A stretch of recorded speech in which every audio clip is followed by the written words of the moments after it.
All videos on this channel are intended for adult Star Wars enthusiasts.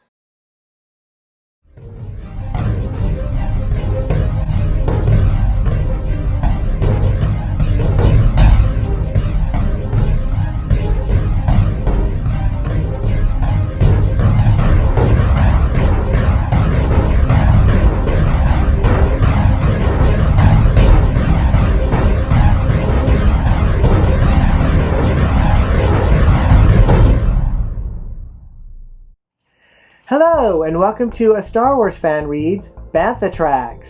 And in this episode, I'll be reading issue number 25, summer 1984.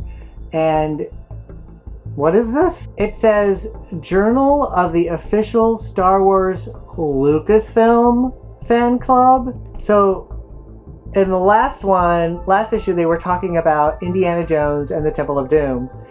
In what used to say the Journal of the Official Star Wars Fan Club. Now it says Journal of the Official Star Wars Lucasfilm Fan Club. What's up with that? Well, it's great that George Lucas made Star Wars, The Empire Strikes Back, and Return of the Jedi. I joined this fan club for those specific movies and the Star Wars universe, not Lucasfilm, and giving us stuff like Indiana Jones and the Temple of Doom. But this is promising. The Ewok movie. How exciting. We're getting a movie based around the Ewoks. That's awesome. So, this is an interview. Tom Smith studied film at Northwestern University and in France. After a stint in the Air Force, he began producing and directing educational films. Eventually, he formed his own company and primarily as a director produced documentaries. By 1968, he had relocated to Los Angeles. One of the last films his company produced was a film about a journey through our solar system, which introduced him to the world of special effects. After the production on the solar system was finished, Tom went to work for Churchill Films, and it was there that he received the call that resulted in his being hired as general manager of ILM. Bantha Tracks. How would you describe your role as general manager at ILM? Tom Smith. As general manager, it was my responsibility to make sure that ILM had... Whoops, try this again. As general manager, it was my responsibility to make sure that ILM had work. I would select the projects that we would do, and if necessary, go down to Los Angeles and try to persuade people to come to us. When a new project came in, I would be involved in how much work it was going to be, how much it would cost, and I would decide who would do what, and get which projects. It was very much like being a film producer, only we were producing visual effects for movies instead of producing a whole movie. Because I've worked for a long time in films, I have a good general skills background. I can run a camera, edit film, etc. Not well enough to make those individual things my career, but well enough to know what problems people are likely to confront. I came to ILM during the production of The Empire Strikes Back and became general manager right after that. While I was general manager, ILM worked on Dragon Slayer, Raiders, E.T., Poltergeist, Star Trek II, Jedi, Indiana Jones, the third Star Trek, and Never Ending Story. During production of Return of the Jedi, I told George Lucas I wanted to get out of special effects, that it had been really interesting for 4.5 years, but I preferred to make films. When I resigned as head of ILM, George offered me the job of producer on this film, the Ewok movie. What can you tell us about the Ewok movie? The Ewok movie is a 2-hour-long film made primarily for television. It will be shown in theaters outside of the United States. It will run on ABC television sometime between Thanksgiving and Christmas, although a date has not been pinpointed yet. The film is a Lucasfilm Cordy Films production. John Cordy is providing the actors, the directing staff himself, and the extras. Lucasfilm is providing the story, production staff, and script. George Lucas is the executive producer, John Cordy the director, I am the producer, Joe Johnston the production designer, John C. Nutt the editor. The music will be based on John Williams' music, but he is unavailable to direct it. George Lucas wrote the story, and Bob Garau wrote the script based on George's story. We began working on it in April, and here it is June, and we are filming a very fast production schedule. We have the advantage of having talented people available who have worked together before. We had our choice of the best people from ILM who came on this project and worked in an area they hadn't worked in very much before. A total film production. There has been a tremendous amount of enthusiasm on the part of these people. We're all having fun making a complete movie rather than just the special effects. Joe Johnston, who has been attending USC and was the art director at ILM for many years, is the production designer. He is a genius. In anything concerning Star Wars or the work of George Lucas, I think he knows more about the look of things than any other human being.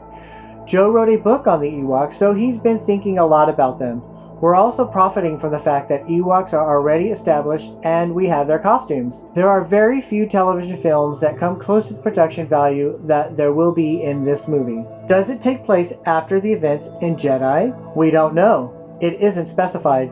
The Ewoks have been on the moon of Endor for a long time before Jedi, before the Empire came along and caused trouble. This may take place after Jedi because a little Ewok has a wooden toy that is carved to look somewhat like an Imperial two-legged walker. So, if one is looking into this archaeologically, one might say that the evidence shows the Imperials had been there. Who is going to be appearing in the film? We have Warwick Davis, a superb actor playing Wicket, along with about 8 or 9 of the best Ewoks who were in Jedi. We have a young boy by the name of Eric Walker playing the principal role of Mace, and we have a little 4-year-old girl, Aubrey Miller, playing Sindel. It was a very big decision to pick someone as young as Aubrey to play a role in the movie. She is just perfect for the part, but the rules of California require that when you have an actor that young, they can only work 3 hours a day. She has a lead role in the film, and so this has been a really difficult production problem to film and work around her. How did you cast for the film? Everyone was chosen by audition except for Warwick Davis and the Ewoks, who were chosen because of past performances. John Cordy and I went to LA and auditioned people there and up here in Marin County. Aubrey was chosen because she was by far the most charming and appropriate person for the role. Where are you filming? Unlike most made-for-television movies, a lot of this film is being done on location in the country. We live in Northern California and can film in the giant redwood trees without having to go too far. We have also found a desert landscape in Marin County. With the aid of matte paintings, we are going to convert the Marin landscape into a world never seen before. A big segment of the film was shot on George Lucas's ranch using some of its interesting landscapes. Today, the parking lot is filled with cars, the compound looks like a circus, and the tent and catering trucks, actors, and Ewoks running all over the place, cameras, lights, reflectors. Nearly 100 people are actively putting together the different reality that forms the world of the Ewok. A full-size live Ewok will fly a skin glider in this film. It's not going to be a special effect. When we were discussing the film, George Lucas said, "Oh, why don't we really fly one?" I felt that it was impossible to do, and I went to see a hang glider specialist expecting him to confirm my doubts. However, he thought it was a great idea and quite possible to do, so we're doing it. Will the film have a different look than Jedi? In some respects, the film will look somewhat like Jedi, and although it won't have the hardware of Star Wars, there is a spaceship in it that plays a small role. There are also lots of special effects. The Ewok villages look a little different in our film. In Jedi, we concentrated on the Ewoks that live in trees.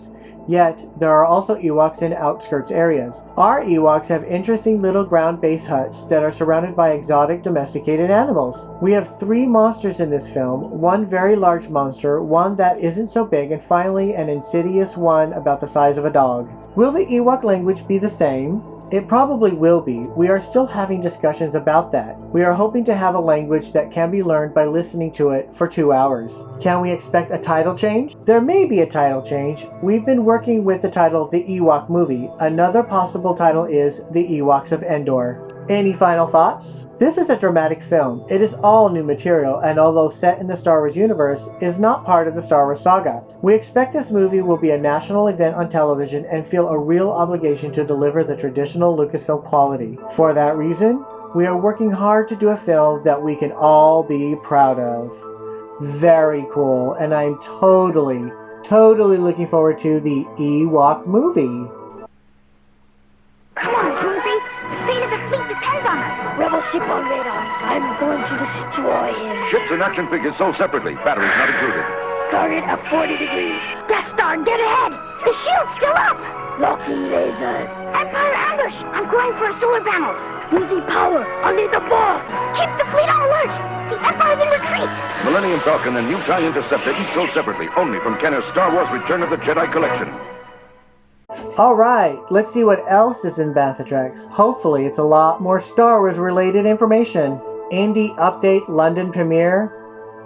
Video games. It has nothing to do with Star Wars video games. A new editing system called Edidroid. An interview with Ke Huy Quan from Indiana Jones and the Temple of Doom. That's not Star Wars. Oh look, art gallery. More Star Wars art to share.